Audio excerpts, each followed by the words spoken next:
જય શ્રી કૃષ્ણ।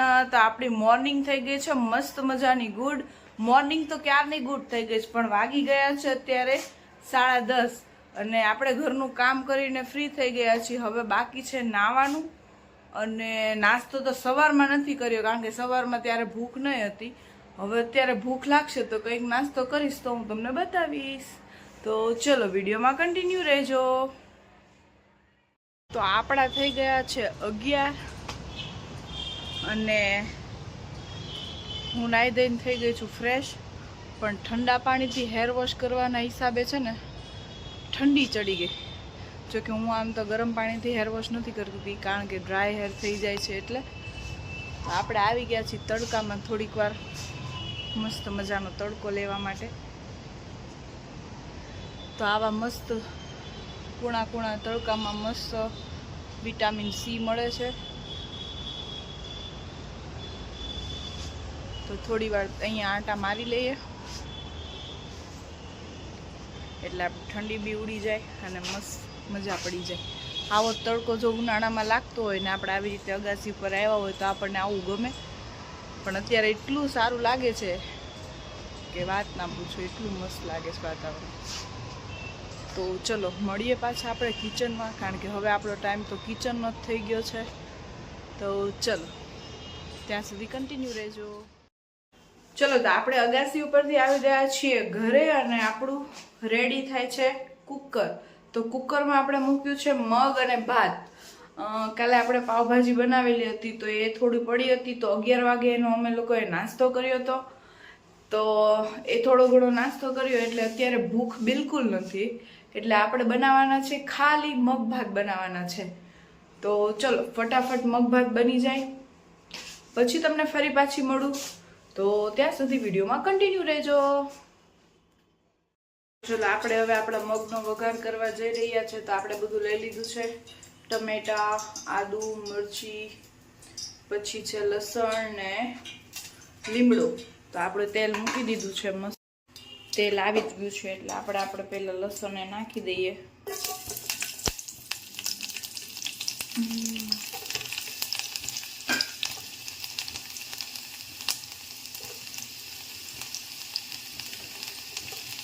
લગભગ બધાને ઘરે મગ આવી રીતે જ બનતા હોય, કંઈ આ નવી રેસીપી નથી, પણ તો બી મને એમ થયું કે લાઈને થોડુંક બતાવી દઉં કે હું કેવી રીતે બનાવું છું। અને એમાં મસ્ત મજાની આપણે નાખી દીધી રાઈ।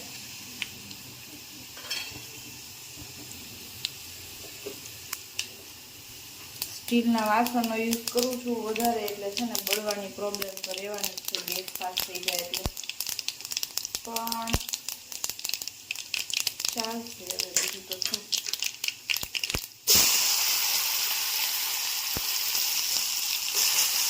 બધું મસ્ત નાખી દીધું છે આપણે રાઈ, જીરું ને લસણ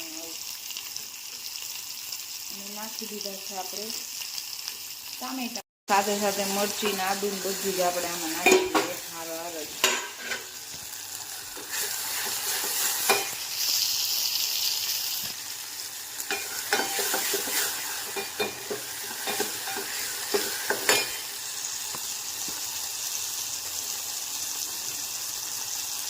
લાલ મરચું નાખી દઈએ, આપણે બહુ તીખું નથી ખાતા એટલે મીડિયમ જ નાખીશું લાલ મરચું, ધાણા જીરું, હળદર। હું તો આવી રીતે સિમ્પલ રીતે જ બનાવું।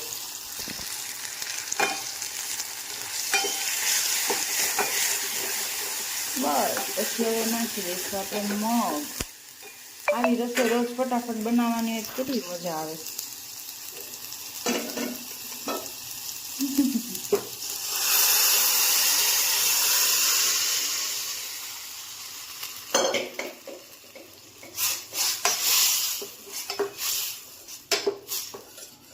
કેવું સારું, રોટલી નહીં બનાવવાની।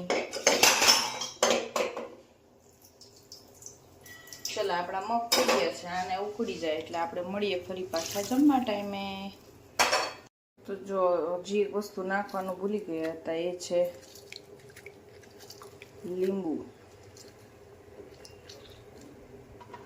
મસ્ત મજાનું લીંબુ નાખી દીધું છે, હવે એકદમ ઉકળી જાય એટલે તૈયાર. આપણે રસોઈ તો ક્યારની બની ગઈ હતી પણ આપણે જમ્યું નહીં હતું કારણ કે ભૂખ નહીં હતી અને ઘડિયાળમાં વાગી ગયા છે 2:30. તો હવે આપણે જમી લઈએ થોડુંક. તો ચલો હું જમવામાં તમને બતાવું કે શું છે. જમવામાં લઈ લીધું છે આપણે મગ અને ભાત અને પાપડ છે અને સાથે છે દહીં. તો ચલો બધા જમવા, હું પણ જમી લઉં. તો ચલો મળીએ પછી પાછા થોડી વારમાં. હલો, તો ચલો આપણે બપોરે કામ કરીને ફ્રી થઈને આપણે આરામ કરવા આવી ગયા હતા. તો આરામ કરીને પાછા થોડી વાર જાગીને મેં બનાવી લીધી 3-4 રીલ્સ. તો રીલ્સમાં તો એવું છે કે આપણે ઇન્સ્ટાગ્રામમાં બનાવી છે. તો ઇન્સ્ટાગ્રામ આઈડી મારું કોઈ ના ચેક કર્યું હોય તો ફટાફટ જઈ આવજો. ઇન્સ્ટાગ્રામનું મારું આઈડી આ જ નામથી છે. તો ફટાફટ ત્યાં પણ મને ફોલો કરી દેજો. અને બસ હવે આપણે અત્યારે 2-3 રીલ્સ બનાવી લીધી છે ને હવે થઈ ગયા છે પાછા આપણે ફ્રી. તો ચલો જોઈએ હવે શું કરીએ છીએ એ. તો થોડી વારમાં ફરી પાછી તમને મળું છું. તો કન્ટિન્યુ રહેજો. હેલો, તો આવી ગયા છે ફરી પાછા આપણે આપણા કિચનમાં. તો કિચનમાં આવ્યા છે તો તમને ખબર જ છે કે આપણે રસોઈ બનાવવા જ આવ્યા છે કારણ કે આપણો રસોઈ બનાવવાનો ટાઈમ થઈ ગયો છે. અને રસોઈમાં આપણે બનાવવાના છીએ એકદમ દેશી. એકદમ દેશી એટલે હાવ દેશી જમવાનું બનાવવાનું છે. તો દેશીમાં તો શું છે, મને એમ થાય ચલો ને કહી જ દઉં તમને લોકોને. તો બનાવવાનું છે આપણે રોટલો અને કઢી. કઢી ને રોટલા બનાવવાના છે. તો ચલો આપણે ફટાફટ બનાવી દઈએ અને મળીએ ફરી પાછા જમવાના ટાઈમે. અને હજુ કંઈ નક્કી નથી કર્યું કે હું સબ્જી બનાવીશ કે નહીં બનાવું.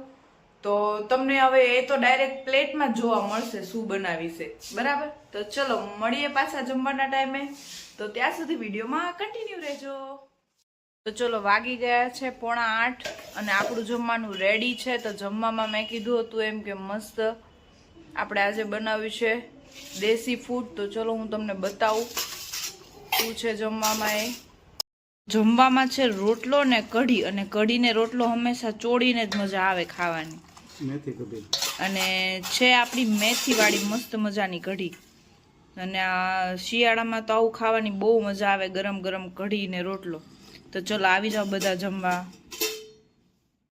તો ચલો ફ્રેન્ડ્સ, આપણી રાત્રિ થઈ ગઈ છે શુભ અને વાગી ગયા છે ઘડિયાળમાં રાતના 11:30.